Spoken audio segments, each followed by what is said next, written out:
Yeah, we're live. What's up, everyone?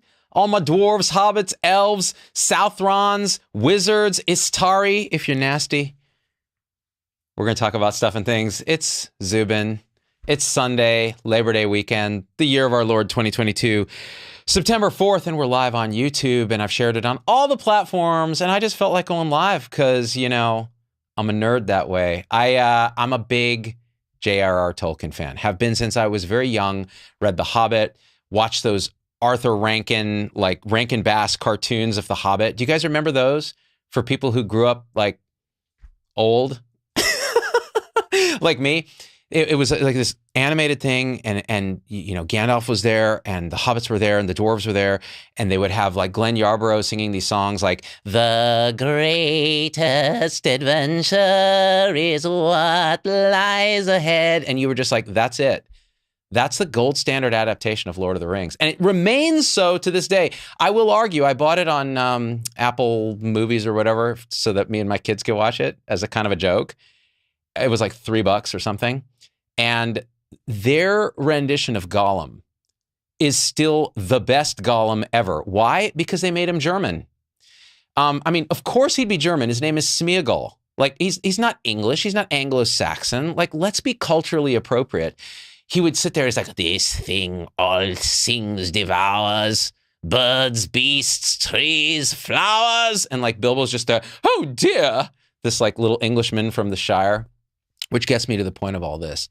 J.R.R. Tolkien, wokeness, racism, culture, the rings of power. New thing, Bezos spent like, what, $500 million? Has his budget, bought the rights from Tolkien's estate, because J.R.R. died like the year I was born, 73, and want to adapt this part of the universe, the second age of Middle-earth, to make a bunch of money. And I think it's going to work because, you know, they did it. And what I want to talk about is some of the controversy that's come up, my own take on the 2 episodes, because why not? You know, this doesn't have to be a medical show all the time, although I'm sure stuff will come up, like Omicron-specific boosters. It won't. Okay, so here's kind of the deal with Tolkien. The guy was a professor of like Anglo-Saxon in Great Britain in the early and mid 20th century. His experience was molded by being born in South Africa, kind of seeing apartheid. He's gone on record saying, look, this was terrible. World War II was very formative for him, seeing the rise of Hitler. And there's speculation in circles because the way he writes, oh, is he a racist? Because everybody that was good was fair-skinned, you know, blue eyes, kind of that kind of deal. And the characters that often were described as bad, like orcs, were dark and swarthy and kind of, again, had these characteristics that were not fair and light-skinned and doing all of this. And so people were like, oh, you know, he's a racist. Or you could actually read the books and look into the context of Tolkien's teachings in life and go, wait, now, first of all, he's a product of that time in European history. All of Lord of the Rings appears to be a kind of an unfolding of European history. So while he doesn't directly address like Africa or things south of Europe, he does refer to it as the South, this sort of part of the story that doesn't directly interface until it does. When the men of Harad, who are from the South, come and fight in the battle in Lord of the Rings, or the men in the Far East who fell under the sway of the first Dark Lord, Morgoth, who, you know, kind of was there early on before, you know, the elves and the other sort of gods of the West that were apparently represented good, could influence them like they influenced the Europeans. And so there was this kind of interesting dichotomy between the kind of good people in Europe who also weren't all good, right? So there was a lot of evil unfolding there, all the sort of doing of Morgoth and his servant Sauron, who went on to become, you know, Morgoth 2.0. But the way that Tolkien actually describes these sort of outsiders, sort of there's this kind of in-group and out-group, and the outsiders is actually done with a ridiculous degree of compassion. In fact, there's a scene in, I forget, it was Two Towers, I think, in the book, where the men of Harad are coming. They're sort of issuing from Mordor. They've been gathered there. Remember, this is not any fault of theirs. They fell under the influence of this particular political regime. And as a result, they're fighting on the side of Sauron. Now, they haven't been exposed to other stuff. They didn't make a choice to do this, and they had no other choice, really, if you look at it. And the way that Tolkien portrays it is there's a battle between the men of Gondor, who are of this like high race of, across the sea and have seen the sort of the elves firsthand and have had this sort of exposure to light and love and wisdom, and yet still fall into darkness under Sauron's influence. But they're fighting these Southrons, these men of Harad, who are described as dark-skinned and with dreadlocks and this kind of thing, and kind of classically African features. And in this battle, there's this crazy thing that happens. And the hobbits, who kind of represent, I think, like kind of Great Britain a little bit. They're like the country folk of the Shire. They're like the everyman. They're watching this, and they see these fantastic olifants, which are massive, like mammoths that the men of Harad ride. And Samwise is just like overtaken with, oh my gosh, I've heard poems of this when I was a kid, and here it is. And these like really, and they're described as proud and very powerful men that ride them. And they get in this battle, and Frodo and Sam see one of the victims of the battle, a man of Harad, kind of fall dead at their feet, and his dreadlocks are covered in blood. And the way it's described is, the internal dialogue of Sam and Frodo is, who forced this guy to leave his family, to fight for these people that he knows nothing about, and to die here in a strange land when he would have rather stayed home? And that description of the other, this person from a place that they'd never been, who looked different from them, was a description that widened your circles of empathy and compassion, right? And that's the definition, I think, of overcoming this obsession we have with identity, with otherness, with separation. That is the fundamental fall from grace of all humans, this idea that we're separate from everything that is. And Tolkien did it right there. And you can talk about orcs as representing darkness and all that. Even orcs, this evil race of monsters that are described as dark and evil. And so basically, so you can just, commit genocide on them without feeling bad.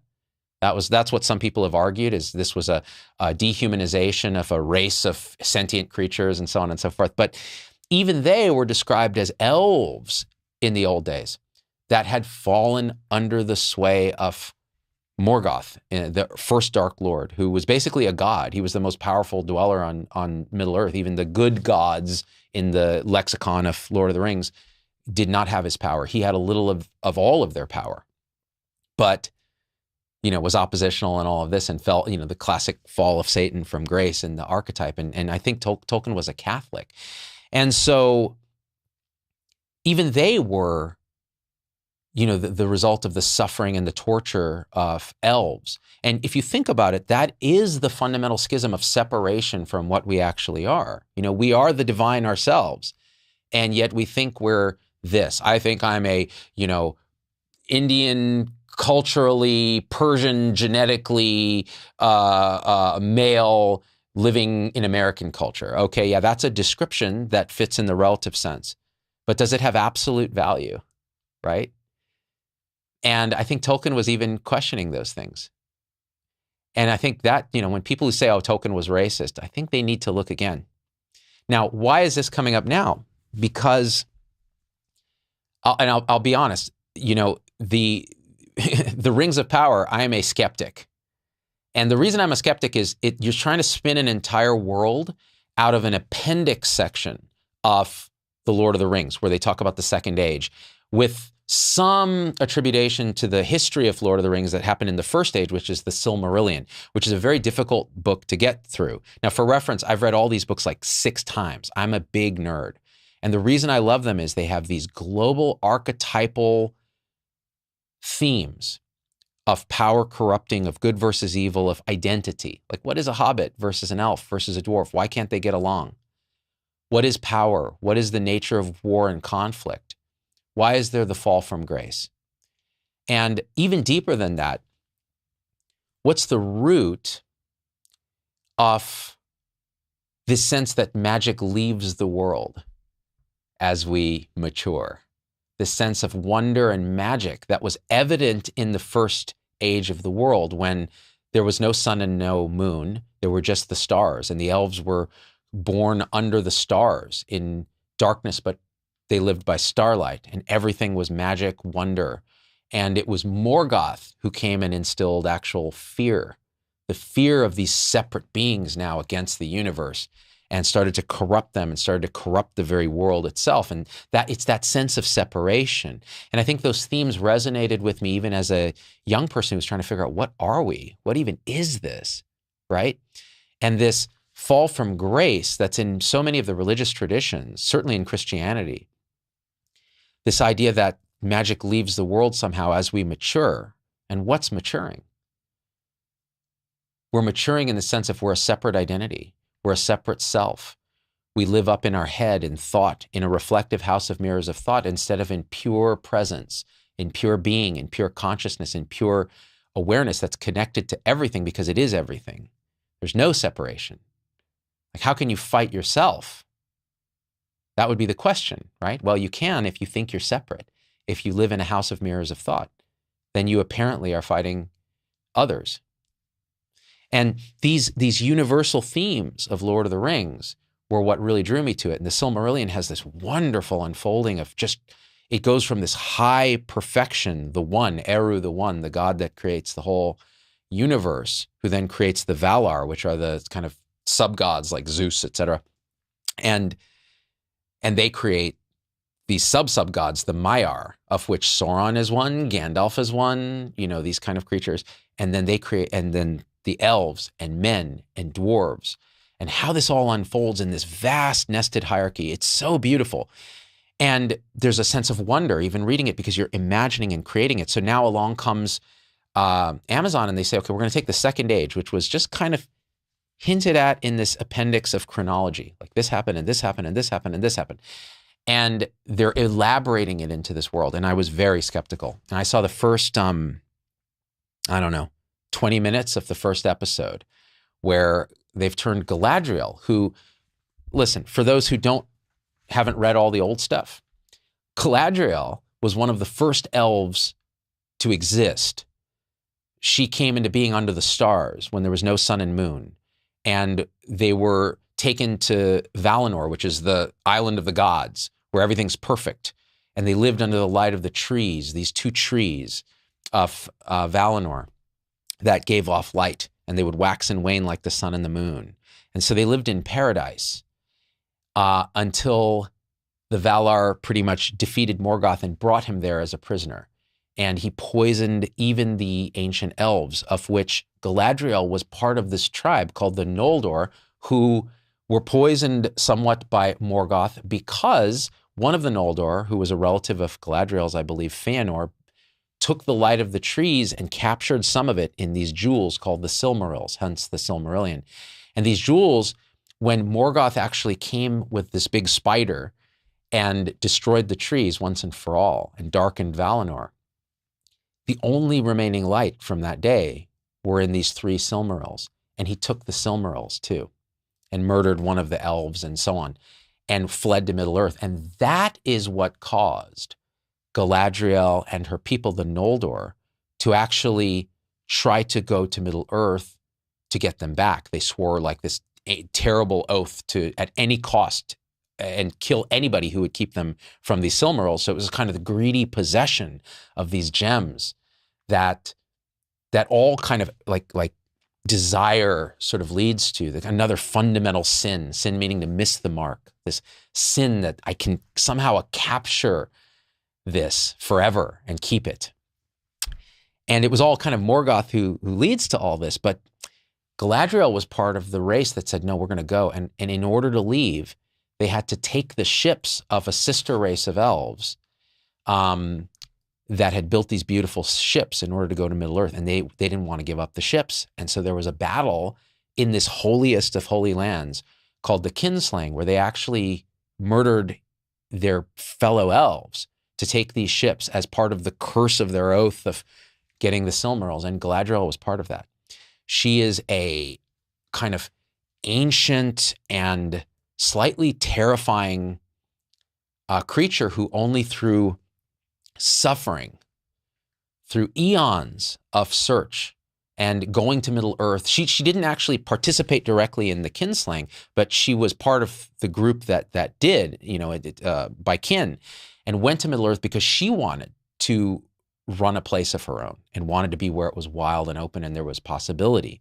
It wasn't about vengeance against Sauron or Morgoth or any of the things that they're talking about in the Rings of Power. And there'll be spoilers here for people who haven't seen it, so you may want to tune out. So that being said, and we'll get to the racism stuff, J.R.R. Woken is what I was thinking when people were saying, this is like wokeness gone mad. And I'm like, let's talk about it. So Rings of Power said, okay, let's cast Galadriel as this a PTSD victim, basically, as an ancient creature, but someone who behaves like someone who's had bad trauma. Her brother was killed by Sauron, and I forget the actual details of the books, whether that actually happened or whether it was Morgoth who killed him. But I forget. It doesn't matter. The point is she's traumatized. She's seen all these elves die in this big battle, and when Morgoth was defeated, Sauron escaped. And so now she is portrayed as this warrior princess who's basically obsessed with getting Sauron and having revenge because she's still traumatized. I don't know if that's quite the way I envision Galadriel or others envision Galadriel. And I think that was a lot of the criticism of this. And that's why the first 20 minutes I watched and I just turned it off. I'm like, this is trash. I told my kids, this is garbage. It's basically trying to be Lord of the Rings 1.0 with Galadriel as some hero and heroine. And that's not how I imagine this plays out when I created the story in my mind as a child and as an adult when I've reread it for my kids multiple times. And they agreed. They were like, that's not Galadriel. I'm like, I know. They're turning it into some, action thing where they're fighting snow elves in the Great White North, and she's on this, vendetta. And it didn't quite feel right. So, but I gave it a chance and I continued to watch. And what they did actually is interesting. Yeah, she's still traumatized and I still don't know about her. But the way they start to address the different aspects of the world is really quite impressive. They've taken very little information and they've actually spun up something that I think is worth watching. Because it explores, like, what would it be like when you have a race of men who've been poisoned by Morgoth and their descendants now, thousands of years later, are under the watch of the elves who were traumatized by Morgoth and still don't trust these men because they were on Morgoth's side back in the day. But years have progressed and the men are very distrustful of these oppressor elves. And so people have complained and said, oh, what is this? We're basically applying modern day politics to Tolkien. It's not how it would have played out. And look at the multiracial cast now. Like Tolkien's world was all European, basically. They represented Europe. You had, the horsemen of Rohan represented kind of the Northmen of Europe, and you have the hobbits with Great Britain, and you have, all this kind of stuff happening. And now you've made it almost like there's a black elf, there's a black female dwarf, there's a kind of, actually even the elf, I think he's actually Latin American. I forget his exact background. It doesn't matter. He's not white. And people are losing their minds. They're like, that's not what Tolkien would have done. This is wokeness gone crazy. This is applying identity politics from the modern age to something that doesn't apply to, and so on. And I'm very sensitive to that. I mean, I get it. Like if they're doing it to just pretend to be woke. By the way, the actual definition of woke in Merriam-Webster is being sensitive to systemic racial injustice. Like, I don't think there's anything wrong with that definition of woke. But when I talk about wokeness, when I'm using it in the pejorative, when I'm using it as a criticism of identity politics, what I'm saying is, no, you're trying to find this everywhere. And you're applying it as a projection everywhere when that's not necessarily the prime thing. It's good to be sensitive to those things. And yes, systemic racial injustice occurs, but applying it as a sunglasses through which you see the entire world is going to create the very problem that you are trying to solve. And so some people are saying, well, this is what's happening with Amazon. You know, they're trying to be J.R.R. woken, and it's wrecking the story, and this is not what would happen. Here's how I experience it, for what it's worth. And I want you to watch it and see how you experience it. Now, I'm technically a person of color, but I'm culturally quite American. But I'm married to a Chinese American who's second generation like born in the U.S. Parents, you know, came from China to Taiwan and have fled oppression and all that. My parents are first generation Indian immigrants, but they're of a Persian lineage, so they're a minority in India even. But I grew up in Central Valley of California, which is a conservative farming town, Clovis. And yeah, people used to call me Iranian and make fun of my name. And, you know, I'm a short dude and brown and have a funny last name. So I encountered some of that. But honestly, I never let it really define my sense of identity or who I was or how I was going to be in the world, because I had other shit to do. Like I had to go get stuff done. And so that kind of identity wasn't really a thing. And probably I developed humor as a coping mechanism to try to keep a sense of control in relationships where maybe that was happening unconsciously. Either way, all our causes and conditions are out of my control, and here I am.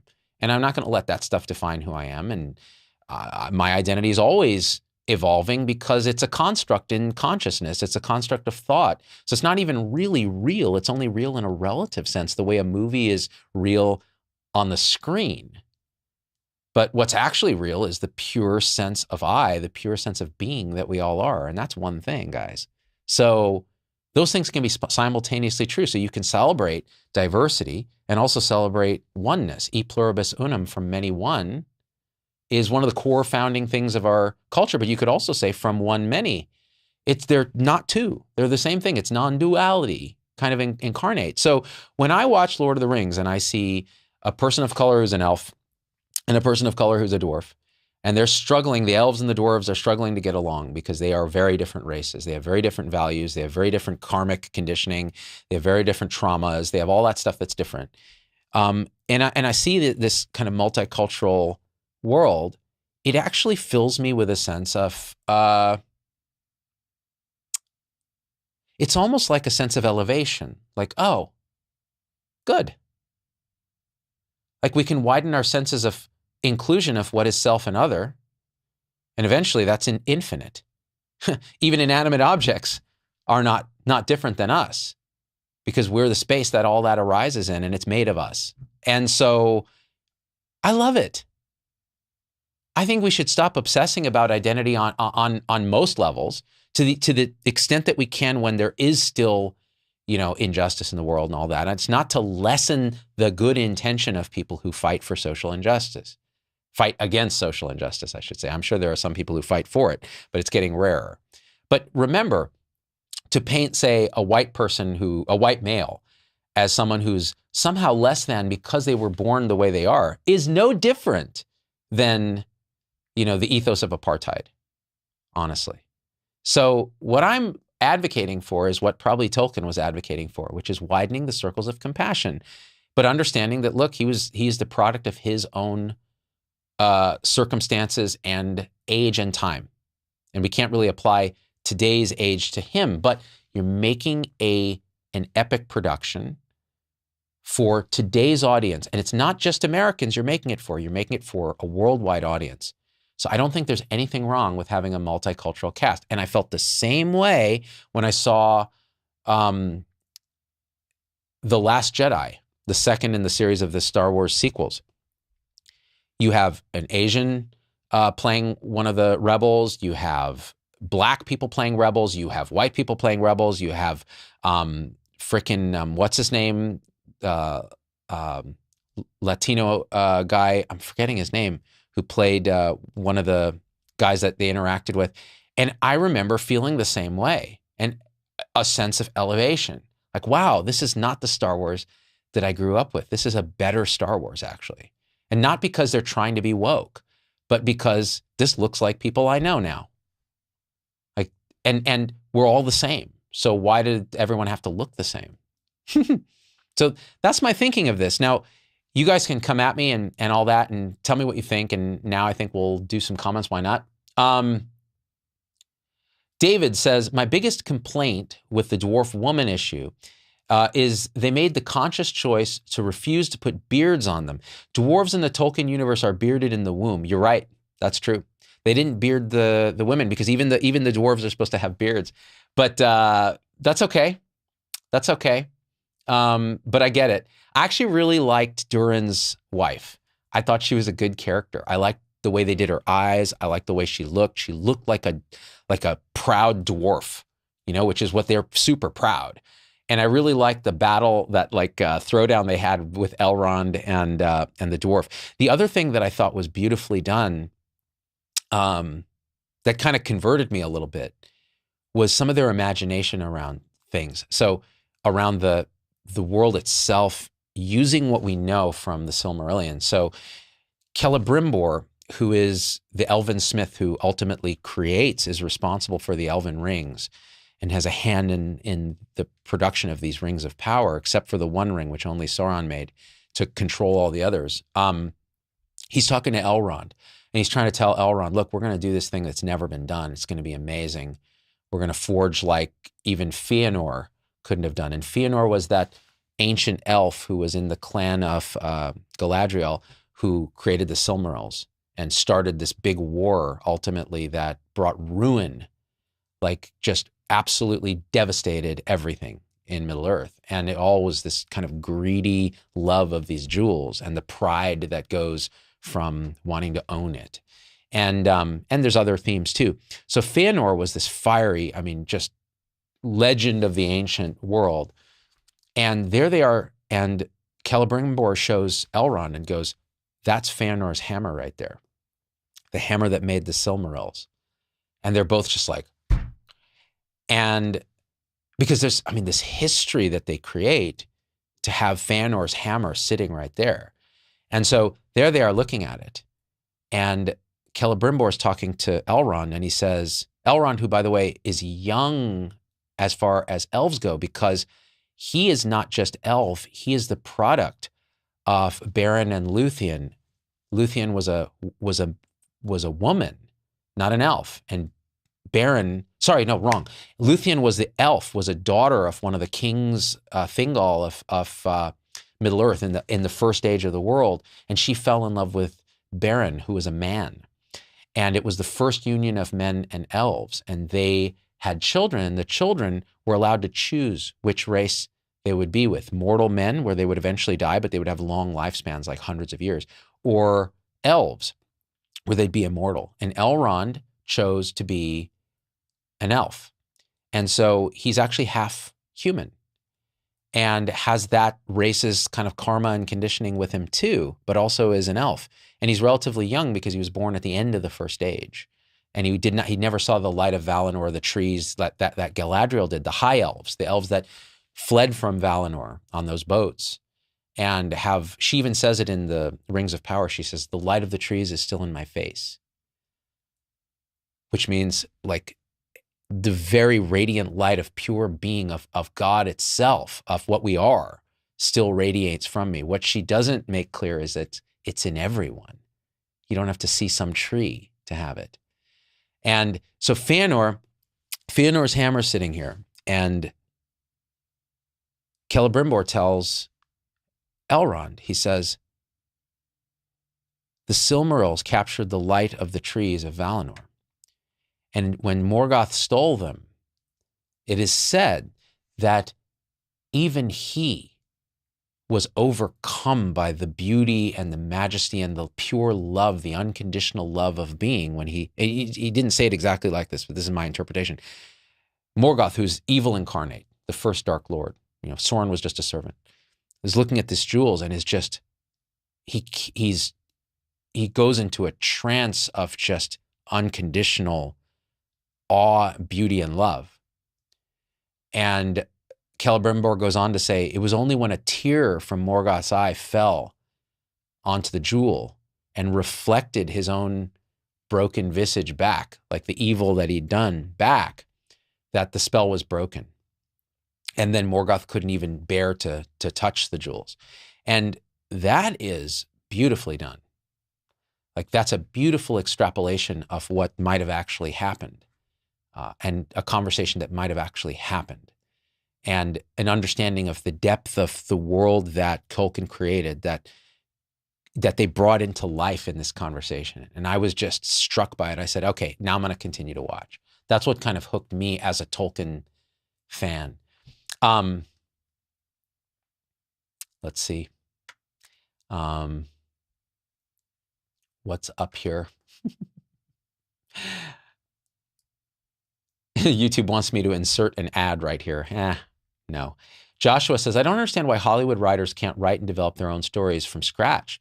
Instead, they take already developed stories and rewrite them in their own image. That's a good point, but you could say this, is there really a new story under the sun? All of this, all these stories are ultimately some variation of the monomyth that Joseph Campbell talks about, the hero's journey. And the monomyth goes like this, and it's across cultures. And there's some criticism of this, but I don't think the criticism's valid, honestly. I'm a big believer in Joseph Campbell's idea that there's one story across cultures, and we tell it in different ways. And Lord of the Rings is a great example of this. Let's retell Lord of the Rings from the Joseph Campbell monomyth. You have Frodo Baggins, normal person living in his normal shire, bothered by nothing. That's stage one of the hero's journey, the ordinary world. Then something happens. There's the call to adventure. What happens? Gandalf shows up and he's like, hey, guess what? Your ring, Frodo, is something problematic. It may well be the one ring that was forged by Sauron to control everything. And if he gets it again, it's the end of everything. And if he doesn't get it again, it's still the end of everything. We got to do something. And Frodo's response is, well, crap. Let me just hide out. Let's just do something. Let's run away. Let's can't do anything about this. So in the hero's journey, the call to adventure is often met with the initial refusal. Like, oh, hell no. Not me. Why me? I'm just Frodo Baggins. I'm just normal McGee. So here comes the character, the mentor, the helper, and he's often supernatural, and says, dude, you need to do something. Yeah? Oh, by the way, in Rings of Power, what do you guys think that meteor person is? I know who he is, but I won't give it away. You guys can speculate, but it's pretty obvious who he is if you've read Tolkien. Anyways, so the mentor comes and says, call to adventure. There's a refusal. Then something happens, and often it's just an acquiescence. It's against the character's will, but all right, let's go. Call to adventure. Go on adventure. Then there's the initiation into the world of strangeness, whatever that is. And for Frodo, it's leaving the Shire. He's never left the Shire. There's a scene in the movie, actually, where Samwise Baggins says, if I take one more step, I'll be as far away from home as I've ever been. And I can't go back. And that's what it is. There's a initiation. There's crossing the threshold. And then once you cross the threshold, there's no going back. You are in the world of mystery, magic, and struggle. And that's the beginning part of the hero's journey.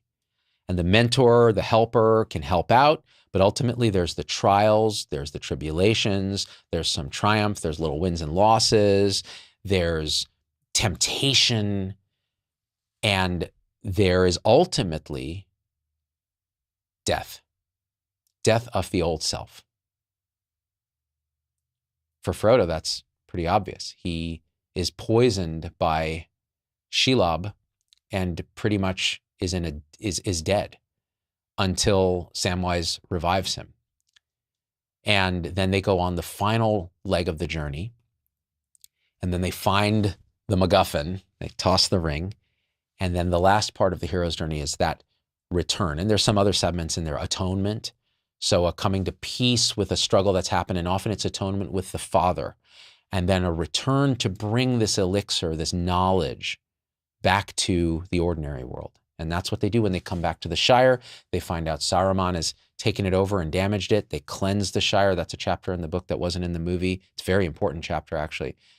And they realize, wow, you know, the powers of this outside world ultimately come home. And that's why you have to change. You have to wake up. Frodo is basically pure transparency. He's traumatized and actually goes into the deepest west to Valinor, to Elven home, ultimately at the end of the movie, and crosses the sea and so on. He's given the grace to do that because he himself is transformed. He's died and been resurrected, which is part of the hero's journey. So that's why so many of these movies are the same. The Matrix is the same. Star Wars is the same. This is the same. Harry Potter, same thing. Guy lives in an ordinary world, finds out he's a wizard, called to adventure, magical creatures, struggle, fight, return home to Privet Drive every summer. Each book is like mini arc. It's the same thing.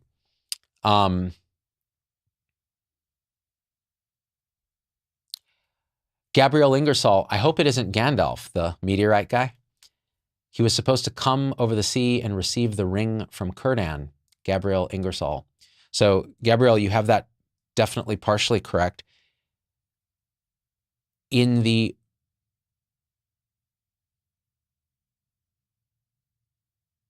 Lord of the Rings, I believe it says it is about this time in the appendix that the Istari appear. The Istari are the wizards, of which Saruman and Gandalf were both.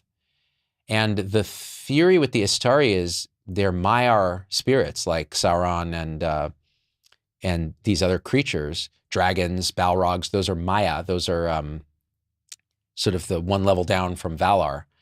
And their memory is mostly stripped, and they're given a body that ages, but ages very slowly. And they're sent to Middle-earth to help with the troubles of Middle-earth. But they're kind of hobbled in a way, which is why I suspect that character is in fact Gandalf. Because he arrives confused in a body that he's not had. And what's interesting is, this is what I speculate, is that the fact that he lands with the Harfoots, who are the prototype hobbits, the Brandyfoot, explains his lifelong connection to hobbits. That he was there when he first arrived in Middle-earth. That's who he saw first.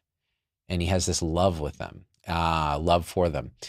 And that's my speculation, is that he's one of the Istari, he's Gandalf. But we'll see. I don't think he's Sauron. But I think it's really interesting. Heather says, I believe that the Valar beseeched Ilúvatar for aid and he sent them down. Yeah, Ilúvatar is the one, the sort of single god.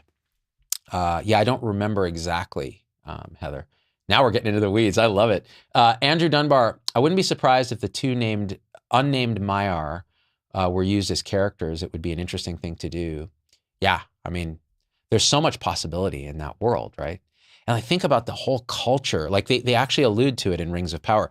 The Corsairs of Umbar are alluded to when they're on the ship and they're like, oh, are they Corsairs, right? And you know what was done interestingly well, I thought, was the ship sailing to Elvenhome, where Galadriel does her thing, where there's a thin rain and the veils part.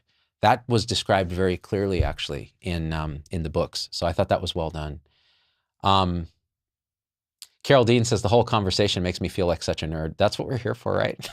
We're here to unabashedly be who we are. Renee, I can only think of Monica's dog when you talk about this, right? Monica's dog, Frodo, Monica Gandhi.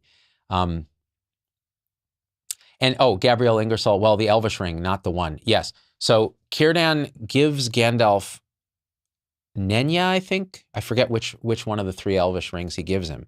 The one of fire, to help him on his journey. And I don't know if that's done when he arrives at the Havens. Maybe you're right, actually. And maybe they reinterpreted it. Or if he's given it at another point. Because remember, at this point in the game, there are no elven rings. So it is interesting. And Círdan is one of the high elves who mans the Grey Havens, which is where elves leave from to go back to Valinor. Or not Valinor, but Elvenhome, which is adjacent to Valinor. All right, we're really nerding out now. Heather says, I mean, Tolkien went and took the ancient lore of Europe and repurposed it with a Christian spin to try to bring a pantheon understanding to a monotheistic worldview. That's interesting. I mean, and again, like, I think I wrote a paper in high school about the parallels also of Lord of the Rings to Middle English, the sort of Middle Ages English literature like Beowulf. So Tolkien was a Beowulf scholar.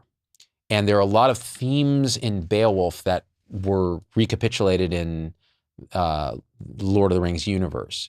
including the idea of weregild, this idea if you have a monetary value placed on someone's life. If you kill somebody, you have to pay a weregild to the family. That actual term was used when it came to like Rohan or something. So there's a lot of interesting cross-pollination.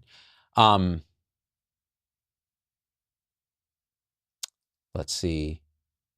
Annette says, so glad I caught this live. You're the best. Watch the first two. I may have to go back and watch them again yeah, watch it again. I actually, and again, I'm a super skeptic of anything like this. Like I couldn't get through the Hobbit 3 Peter Jackson movies. I was like, this is trash. They're really just milking this thing.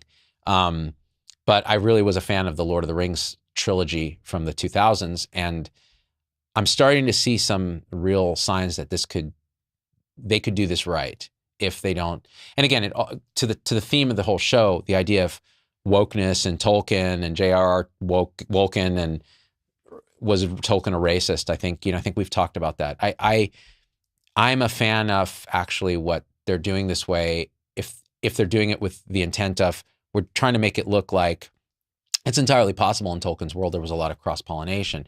Could there have been an elf that's dark-skinned? Well, actually that was described in the Silmarillion. That was a darker elf. They actually referred to them as dark elves, not because they were dark-skinned.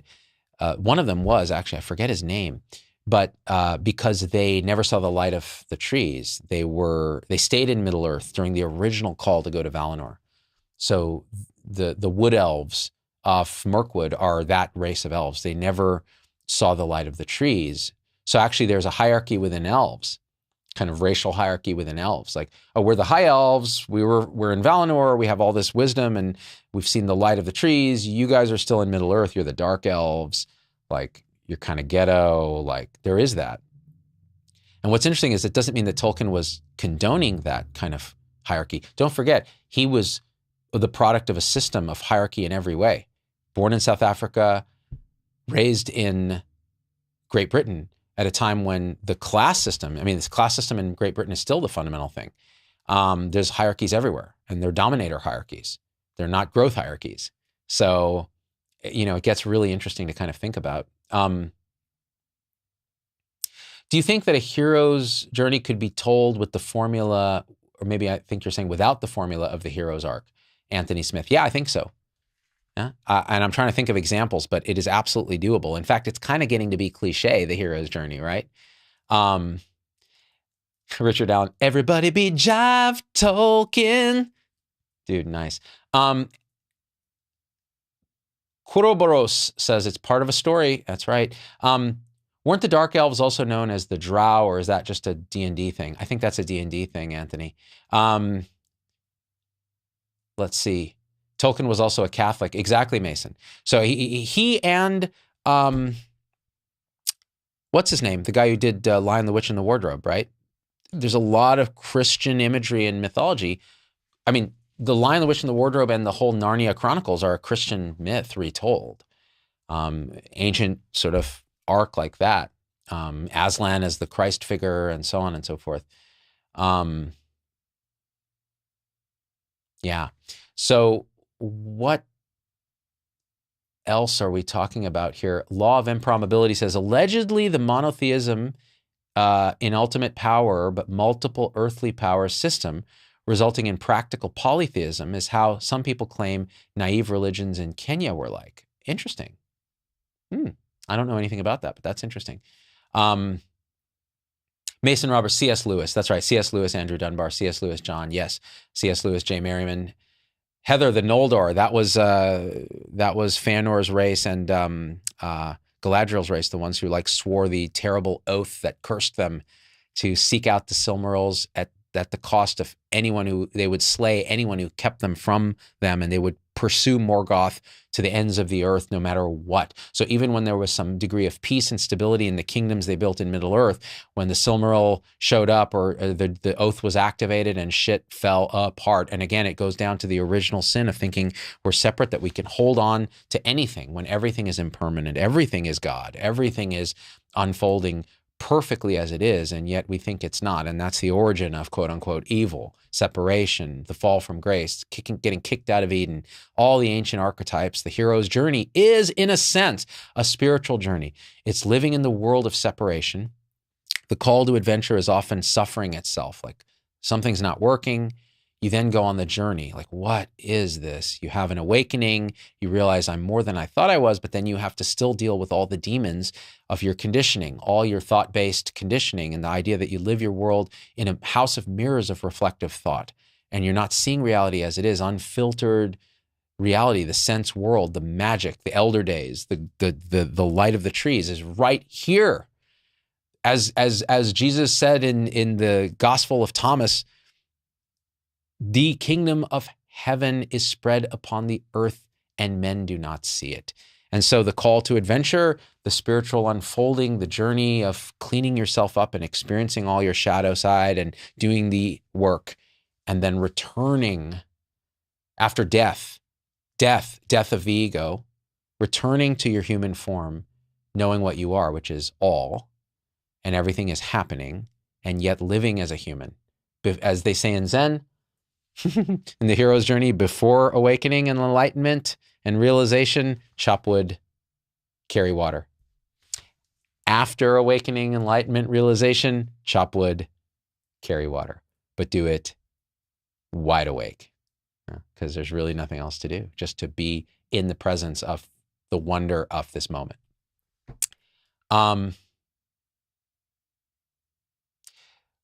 Kuroboro says, I kind of wish I'd waited until it was all released personally. A story isn't catching me enough for the week-long breaks it's likely going to have. That's a good point. If I had just seen the first episode, I would have just turned it off forever. But they had at least two, and the second caught my interest enough, particularly with that Fëanor scene.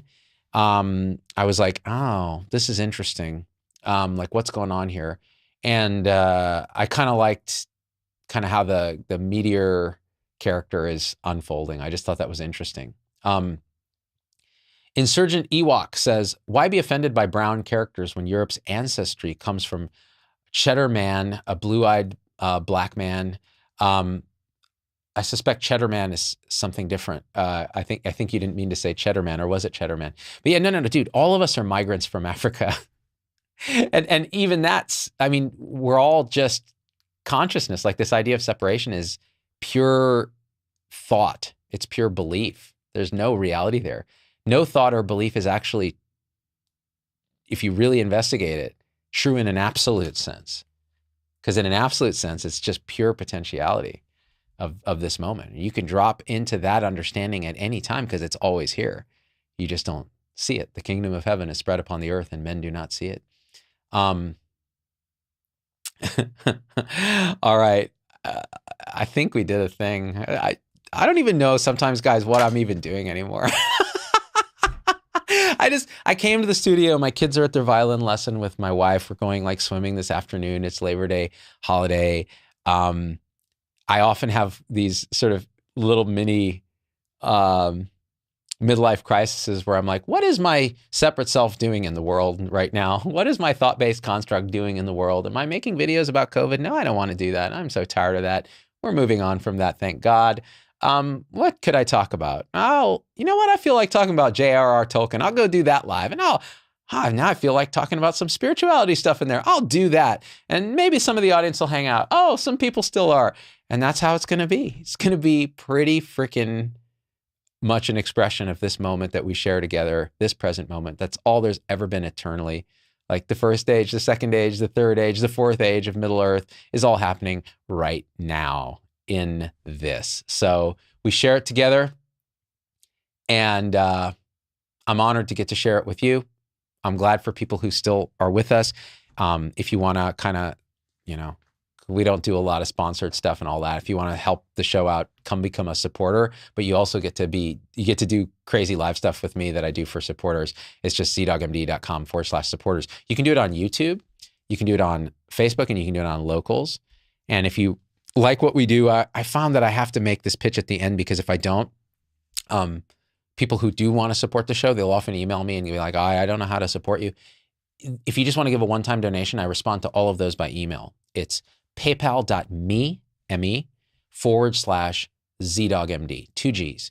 And you can leave however much you want and I'll respond. And if you have a comment or a question, leave it there. I can't give medical advice though, because that's not ethical, individual medical advice, because I ain't your doc. And Timeless Jewel by Deborah just gave me a $5 super chat, and you are so kind. Always love your channel. Thank you for doing that. And we are out. Let me see if I can end this in a way that doesn't destroy the matrix that we've created. I click end stream. Sometimes it cuts off early. Let's see what happens. I'll count down from 5. 5, 4, 3, 2, 1.